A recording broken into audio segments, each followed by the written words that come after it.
الحمد لله نحمده ونستعينه ونستغفره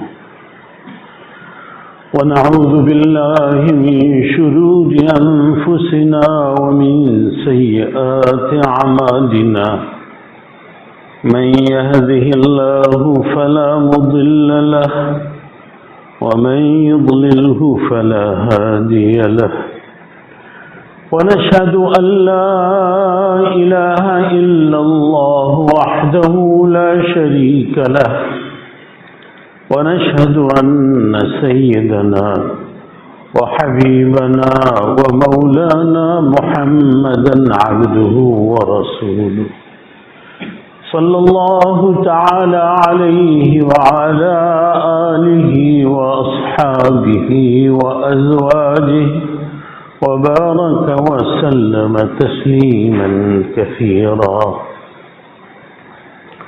أما بعد، عن عبد الرحمن بن جبير بن نفيل أن رجلا قال لأبي الدرداء رضي الله تعالى عنه: علمني كلمة ينفعني الله عز وجل بها. قال: وسنتين وثلاثا وأربعا وخمسا من عمل بهن كان ثوابه عند الله الدرجات العلى. لا تأكل إلا طيبا ولا تكسب إلا طيبا ولا تدخل بيتك إلا طيبا وسل الله يرزقك يوما بيوم. وإذا أصبحت فاعدد نفسك من الأموات كأنك قد لحقت بهم وهب عرضك لله عز وجل. فمن سبك أو شتمك أو قاتلك فدعه لله عز وجل. وإذا أخطأت فاستغفر الله عز وجل. بزرگان محترم، برادران عزیز،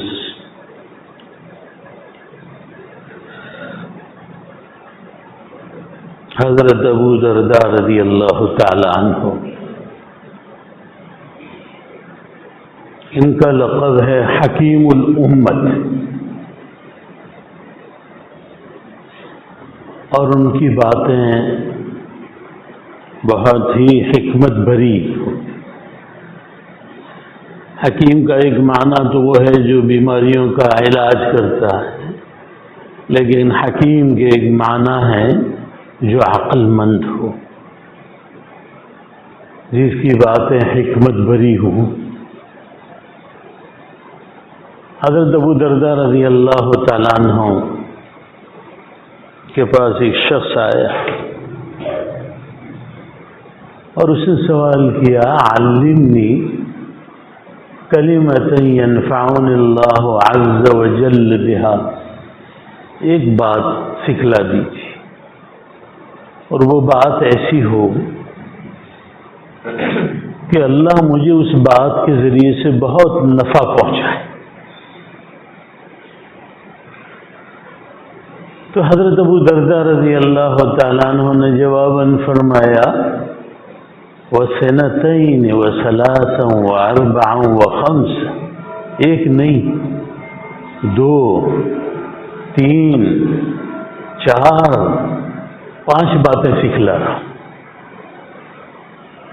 اور جس نے ان باتوں پر عمل کر لیا اللہ کے یہاں اس کا ثواب اونچے درجات کی شکل میں اسے ملے گا.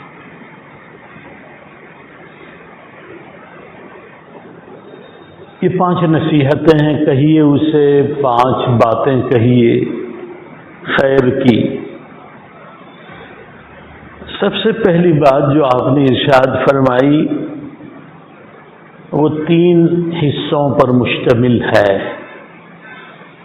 آپ نے فرمایا: لا تاکل الا طیبا ولا تکسب الا طیبا ولا تدخل بیتک الا طیبا، پاک کھاؤ، پاکیزہ چیز کھاؤ. اور پہلی نصیحت میں دوسری چیز فرمایا پاک کمائی کرو، اور تیسری چیز کے متعلق فرمایا پاک ہونے کی حالت میں گھر میں داخل. اب ہماری حالت تو ایسی ہو گئی ہے جیسے جانور، بکری کسی کے گھر میں گھس جائے، وہ نہیں دیکھتی ہے کہ اس کا مالک کون ہے، میرا حق ہے یا نہیں، اس میں منہ مار دیتی ہے. ہماری حالت بھی اس سلسلے میں ایسی ہو گئی. اور ناپاک نہ کھاؤ، پاک کھاؤ. ناپاک کھانے کی بہت سی شکلیں ہیں. وہ چیزیں جو شریعت نے حرام قرار دی ہیں وہ سب ناپاک ہیں. بعض چیزیں مستثنا ہیں. مٹی کھانا جائز نہیں ہے لیکن وہ پاک ہے، اس لیے کہ وہ نقصان دیتی ہے. بکری کھانا حلال، خنزیر کھانا حرام، یہ ناپاک چیز ہے. شراب حرام اس لیے کہ وہ گندی چیز ہے. اسی طریقے سے فرمایا گیا لا يحل مال امرئ مسلم الا بطیب نفس منه، کسی مسلمان کا مال کھانا حلال نہیں ہے. اگر کھائے گا تو ناپاک کھائے گا. اس میں ساری شکلیں آ گئی. وہ لین دین جو سود پر مبنی ہو، وہ مال جو رشوت سے کمایا ہوا ہو.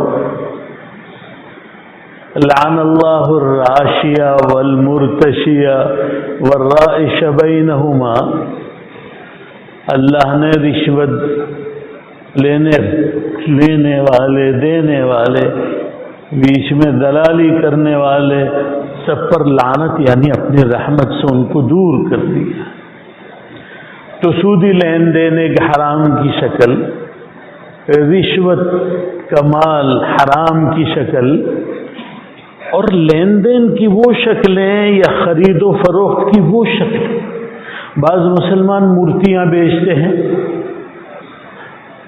میں نے سنا ہے کہ ان کے خاص بھگوان کی مورتیاں مسلمان بناتے ہیں. حرام ہے. لا تعاونوا علی الاثم والعدوان، یہ گناہوں پر مدد کرنا ہے. اسی طریقے سے لا يحل مال امرئ مسلم الا بطیب نفس منه، کسی مسلمان کا مال لینا اس کی اجازت کے بغیر حلال نہیں ہے. اور اس کی بہت ساری شکلیں ہیں، بہت ساری شکلیں ہیں. ہمارے علاقے میں آنند میں رہتا ہوں. وہاں پر ایک زمانے تک اور ابھی بھی ہے کہ بہنوں کو ترکہ نہ دینا، باپ کا ترکے میں سے محروم کرنا. باپے تو تارا لگن کریا، ابا نے تم پر خرچ کیا ہے لہذا اب تمہارا حصہ نہیں ہے. تو جو لوگ جائز حقداروں کو حق سے محروم کرتے ہیں اور اس پر قبضہ کرتے ہیں، ان کا استعمال حرام ہے. حضرت تھانوی رحمۃ اللہ علیہ نے یہاں تک فرمایا، اور خصوصاً اداروں والوں کو کہا، مسجد بنانے والوں کو فرمایا، مدارس بنانے والوں کو فرمایا کہ جب تم چندہ لینے کے لیے جاؤ تو اپنے ساتھ کسی بااثر شخصیت کو اس لیے ساتھ نہ لے جاؤ کہ اس کا اثر پڑے گا اور چندہ زیادہ ملے گا.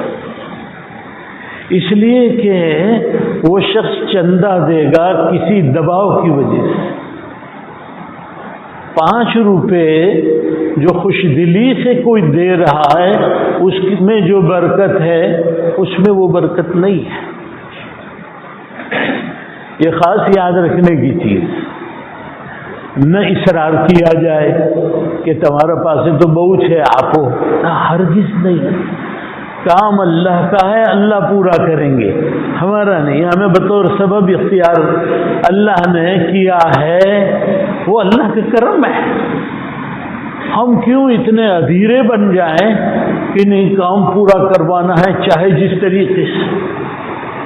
چلو کہ فلاں مالدار ہے، اس کے پاس 5 آدمی ساتھ میں پہنچیں گے، زیادہ نکلوائیں گے۔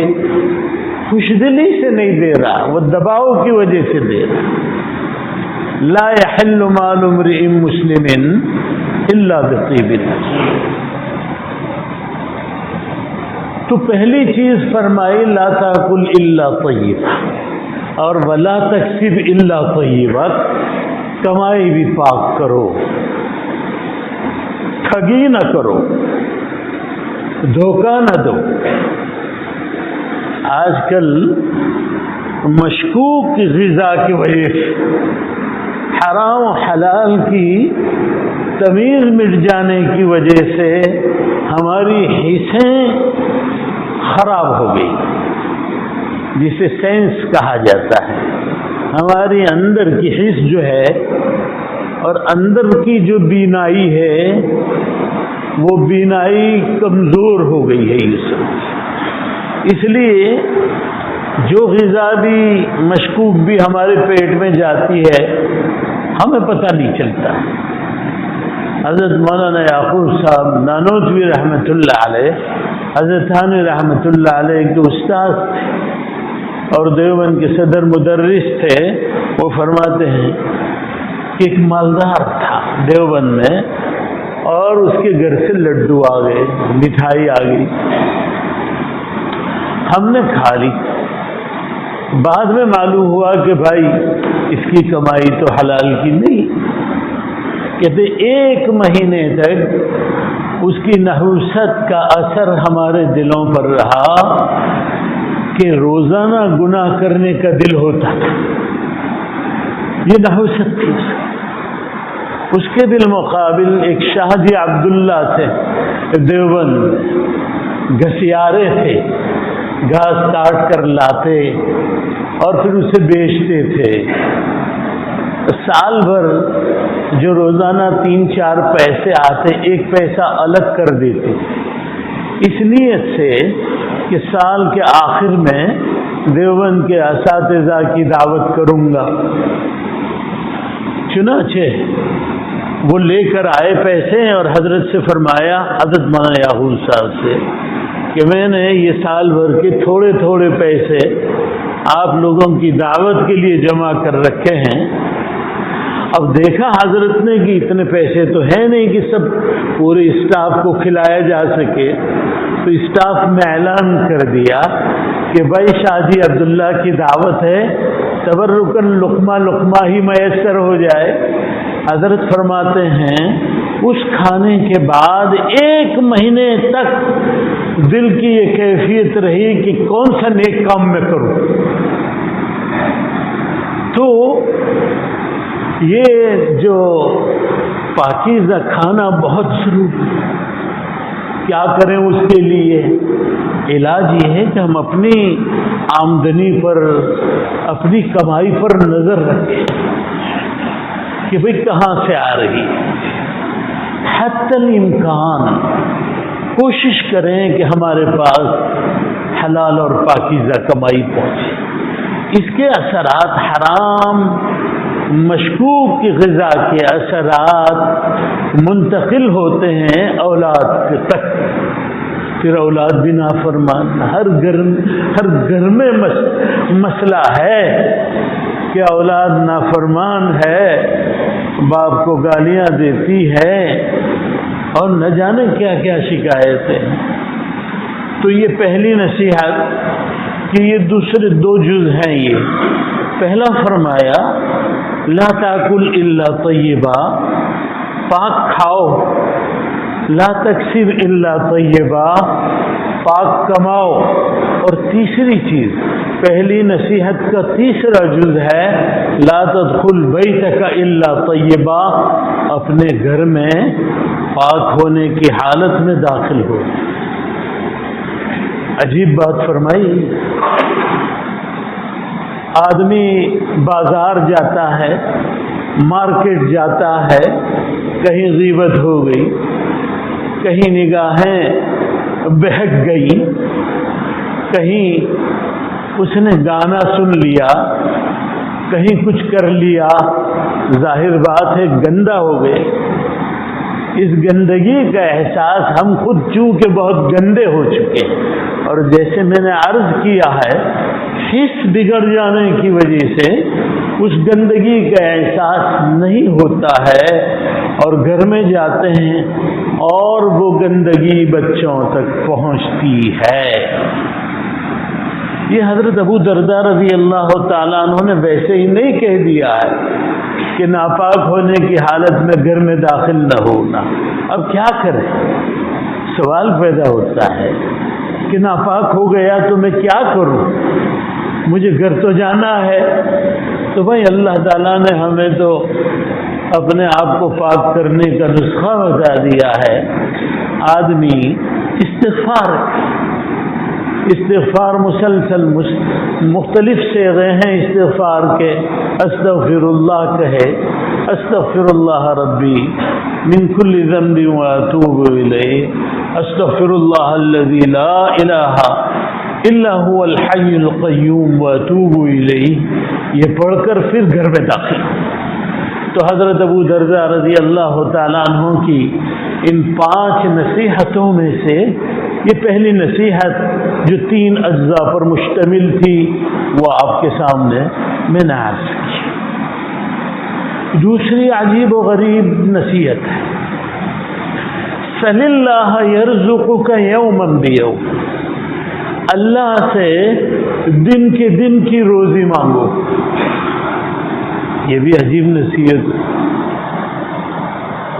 چین کی زندگی جینا چاہتا ہے آدمی اور بے چینی سے دور رہنا چاہتا ہے، اور قناعت اور سنتوش کی زندگی جینا چاہتا ہے، تو اس کے لیے یہ نصیحت ہے، اسے پلے باندھ لینی چاہیے۔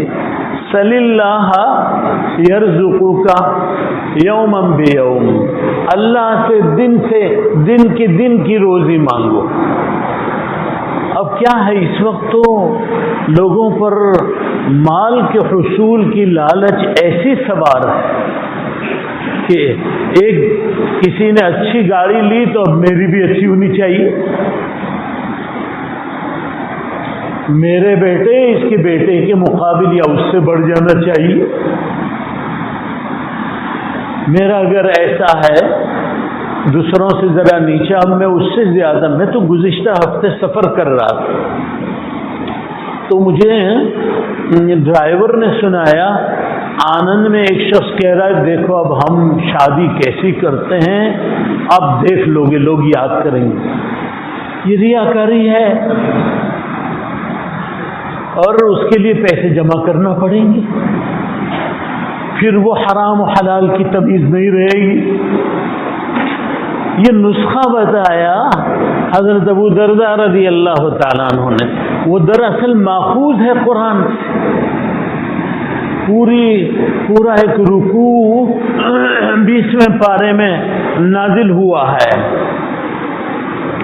حضرت موسیٰ علیہ السلام سے قبطی کا قتل ہو گئے،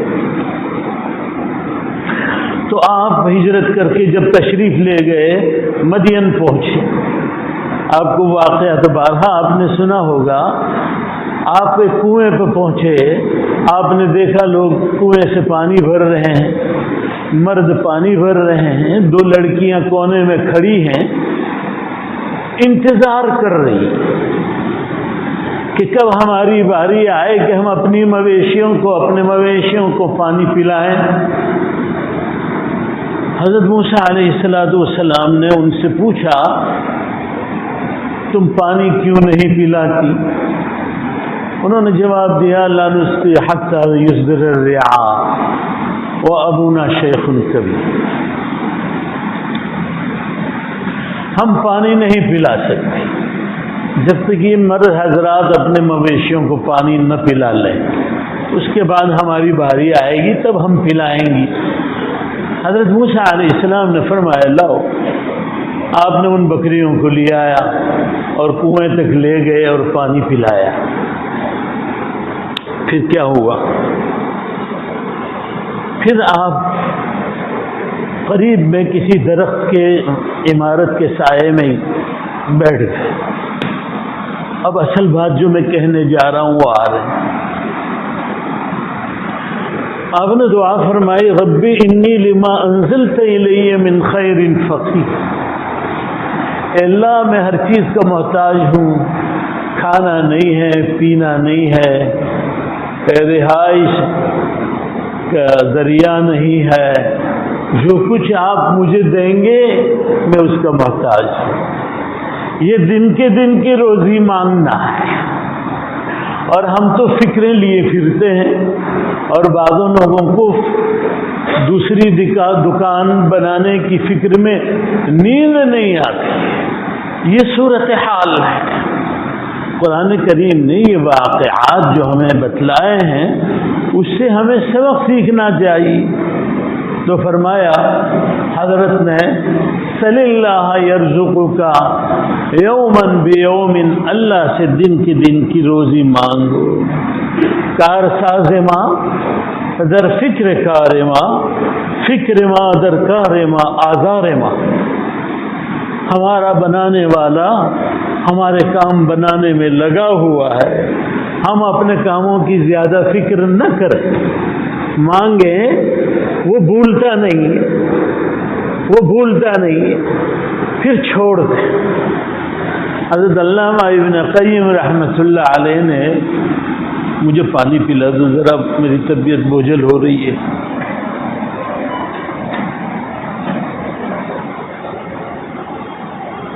تھوڑا سا بس، جزاک اللہ۔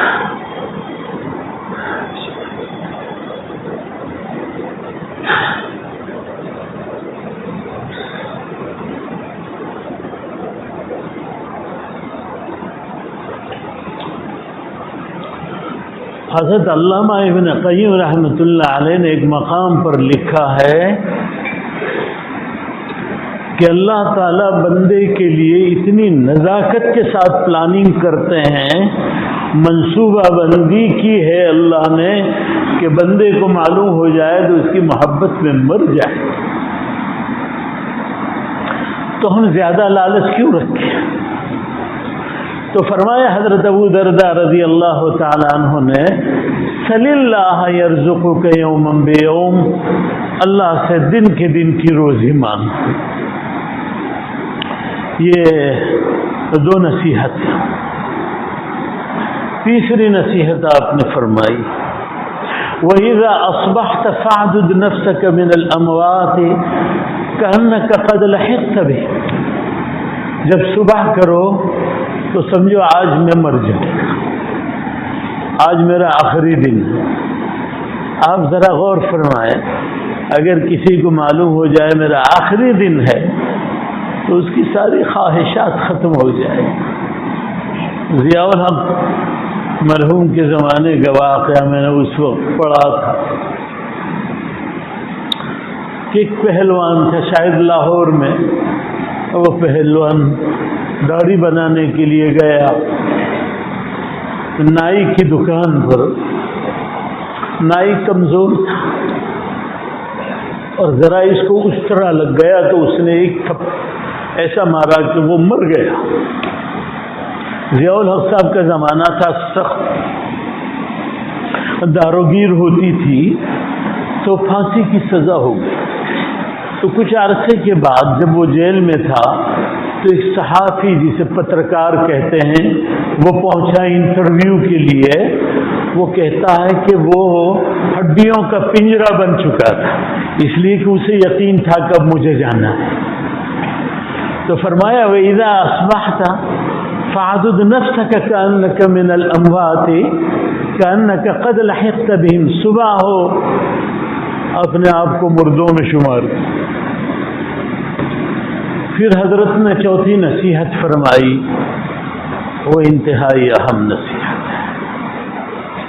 فرمایا وَهَبْ عِرْضَكَ لِلَّهِ عَزَّ وَجَلَّ فَمَنْ سَبَّكَ أَوْ شَتَمَكَ أَوْ قَاتَلَكَ فَدَعْهُ لِلَّهِ عَزَّ وَجَلَّ.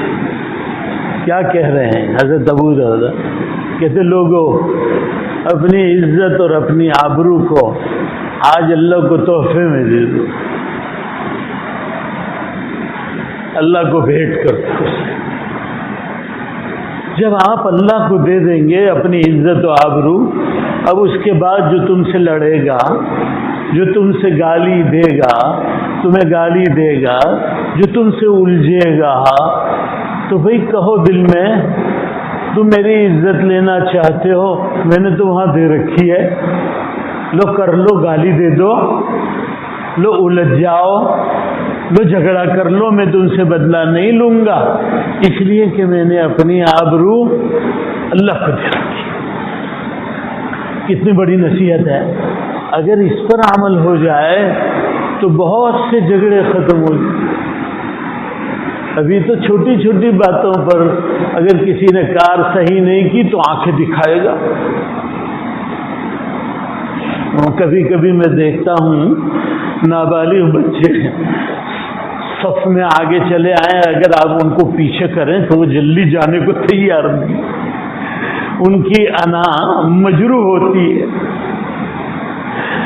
حضرت مولانا ابو الحسن علی ندوی رحمۃ اللہ علیہ نے فرمایا مسلمانوں کی شناخت بگڑ چکی. شناخت کے معنی پہچان. مسلمان اب لوگوں میں یوں پہچانے جاتے ہیں کہ مسلمان وہ ہے جو گوشت کھائے، مسلمان وہ ہے جو جلدی گالی گلوچ پر اتر آئے، مسلمان وہ ہے جس کا غصہ ناک پر ہو وہ ہوا سے بھی لڑنے کے لیے تیار ہو جائے. یہ شناخت بن گئی. مجھے وقت نہیں ہے، 2-5 منٹ اور مزید دے دیں. آپ میں سے جو میری عمر اسلامی 77 ہو رہی ہے، آپ میں سے جو لوگ بوڑھے ہیں انہوں نے ایک میگزین پڑھا ہوگا، پہلے سوویت یونین سے نکل، اس میں ایک صحافی نے ایک کالم لکھا تھا، اور اس کالم میں اس نے لکھا تھا مجھے ایشیا کے کسی ملک میں جہاں ملی جلی آبادی ہو مسلمانوں کی اور غیر مسلم کی، مجھے وہاں اتار دو، میں تمہیں بتلا دوں گا مسلمانوں کی آبادی کہاں سے شروع ہوتی ہے اور کہاں ختم. پھر اس نے بتلایا، میں آپ کو بتلاؤں، کہتے ہیں مسلمانوں کی آبادی جہاں ہوں گی وہاں مرغیاں اور بکریاں آزاد گھوم رہی ہوں،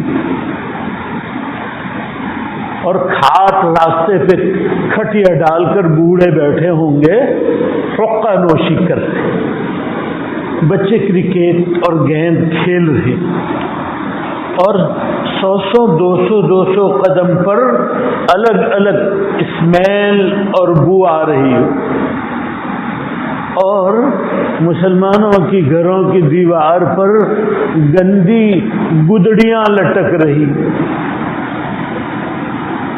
یہ اس نے بتایا. تو حضرت مولانا ابو الحسن علی ندوی رحمۃ اللہ علیہ فرماتے ہیں مسلمانوں کی شناخت بگڑ گئی ہے. اس وجہ سے ضروری ہے حضرت کی یہ چوتھی نصیحت، حب عرضک للہ. اور عجیب بات، ہم داعی ہیں، دوسری قومیں مدعو ہیں، وہ بیمار ہیں، ہم معالج ہیں، اور ہم ان کے مقابلے میں غصہ نہ کریں بلکہ محبت سے ان کو بلانا ہے۔ ایک بزرگ نے بہت اچھا تجزیہ کیا کہ مسلمانوں کی یہ نفسیات کیوں بگڑ گئی ہے، ان داعیوں کی یہ نفسیات کیوں بگڑ گئی ہے۔ فرمایا 800-900 سال آپ نے حکومت کی، پدرم سلطان بود، میرا باپ تو بادشاہ تھا، ہم بادشاہ، یہ خناس اب تک ہے۔ یہ چوتھی نصیحت تھی، اور پانچویں نصیحت، در حقیقت یہ نصیحت جو چوتھی، اس میں ہمارے لیے تحمل و برداشت کا سبق ہے۔ ایک مسلمان، بھئی نمونہ تو رسول ہے ہمارا، ہم دوسروں کو کیوں نمونہ بنائیں؟ آپ نے مکے کی اسلحہ ڈیلر، جو آرمز ڈیلر تھا، جس کا نام تھا صفوان ابن امیہ، بہت ہتھیار رکھتے تھے۔ تاریخ میں ہے کہ حضرت نبی کریم صلی اللہ علیہ وسلم غزوہ حنین میں اس کے پاس سے ہتھیار کرائے پر لیے۔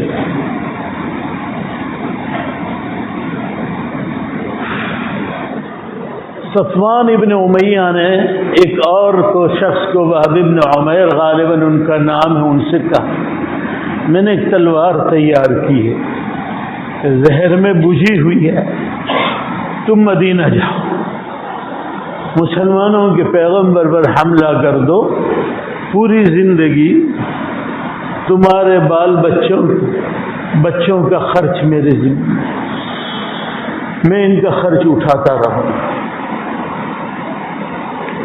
اس نے وہ تلوار لی، مکے سے مدینے پہنچا، صحابہ نے دیکھا یہ عمیر بدلا ہے، کسی خاص مشن پر اسے بھیجا گیا۔ چنانچہ عمیر کو گرفتار کیا، نبی کریم صلی اللہ علیہ وسلم کی خدمت میں حاضر۔ عمیر نے اپنے مشن کو کھول دیا کہ میں فقیری سے تنگ آ گیا تھا، بچوں کو کھلانے کے لیے کچھ نہیں تھا، صفوان نے مجھے ایک کام سپرد کیا ہے، میں اس پر آیا تھا، صاف بات ہے۔ لیکن حضور کی جناب میں اس نے عرض کیا میں توبہ کر لی، حضور نے اسے معاف، وہ چلا گیا۔ مکہ فتح ہوا، عمیر آیا، اسلام قبول۔ عمیر کا اور صفوان کا تعلق تھا، تو عمیر نے صفوان نے کہا میں آنا تو چاہتا ہوں لیکن میرا قتل طے ہے، میں نے تو اتنی بڑی منصوبہ بندی کی تھی، اللہ کے رسول کو شہید کر۔ عمیر آئے، حضور سے عرض کیا کہ وہ تیار تو ہے صفوان آنے کے لیے، لیکن کہہ رہا ہے کوئی نشانی ہو حضور۔ حضور نے فرمایا میرا امامہ لے جا۔ چنانچہ امامہ حضرت عمیر ابن وہب لے گئے، صفوان آیا، اسلام قبول کر لیا۔ یہ برداشت ہے، یہ برداشت، یہ تحمل ہے۔ آخری نصیحت جو نبی کریم حضرت ابو درداء رضی اللہ تعالیٰ عنہ نے فرمائی، وَإِذَا أَسَأْتَ فَاسْتَغْفِرِ اللَّهَ عَزَّ وَجَلَّ، جب کوئی برائی کرو تو فوراً اللہ سے توبہ کرو۔ کتنی برائیاں بھائی ہوتی ہے رات دن، ہمیں اپنے گناہوں کو دھونے کے لیے صابن تو دے دیا، استغفار کر لیں، فوراً استغفار۔ اور اتنے فوائد ہیں استغفار کے، لوگ پریشان ہیں فقر کی وجہ سے، پریشانیوں کی وجہ سے، مصیبتوں کی وجہ سے۔ بھائی اس نسخے کو اپنا لو نا، چلتے پھرتے استغفر اللہ کہنے میں۔ حضرت تھانوی رحمۃ اللہ علیہ کے ایک اجل خلفاء ہیں، ان کا نام ہے ڈاکٹر عارفی رحمۃ اللہ علیہ۔ انہوں نے کہا لوگوں اللہ تعالیٰ سے چپ کے باتیں کرو۔ پھر فرمائے چپ کے یوں باتیں کرو کہ گناہ ہو جائے، اللہ معاف فرما دیجیے۔ بھئی مسجد میں آنا کوئی ضروری ہے معافی کے لیے؟ کوئی ہاتھ اٹھانا ضروری تو ہے نہیں۔ یہ 5 نصیحتیں ہیں، پلے باندھ لو، دنیا اور آخرت کی کامیابی نصیب ہوگی۔ اللہ رب العزت کہنے اور سننے کو قبول فرمائے۔ ایک اعلان سمجھیے، میں 41 سال پہلے انگلینڈ گیا، تو آپ کو معلوم ہوگا میں نے وہ کیسٹیں سنی جس میں ایک آدمی قرآن پڑھ رہا ہے، دوسرا اس کا ترجمہ کر رہا ہے۔ مجھے خیال آیا کہ اس کی تفسیر ہونی چاہیے۔ میں نے 15-20 سال تفسیر لکھی، اسے اسٹوڈیو میں ریکارڈ کی، اور میں 114 صورتوں میں سے 48 صورتوں پر کام اب مجھ میں طاقت نہیں۔ تو مجھے بزرگوں نے مشورہ دیا اس کی ایپ بنا دو اور امت کے لیے عام کر دو۔ الحمدللہ وہ ایپ آ گئی ہے، اور شاید وہ پوسٹر بھی رکھ دیں گے ابھی آپ جمعہ کے بعد، صرف آپ کو اپنی فون میں، بھی ریٹائرڈ لوگ ہیں وہ قرآن کریم کو سامنے رکھ کر آپ یاسین شریف کو 100 مرتبہ سننا چاہیں سن سکتے ہیں۔ کل یہ عذر نہیں رہے گا کہ ہمارے پاس قرآن سمجھنے کی کوئی آسان شکل نہیں، آپ کے گھر میں یہ چیز پہنچ چکی ہے، لہذا آپ اس سے ضرور فائدہ اٹھائیں گے، یہ مجھے امید ہے۔ جزاک اللہ۔ میری طبیعت بہت خراب ہو رہی ہے۔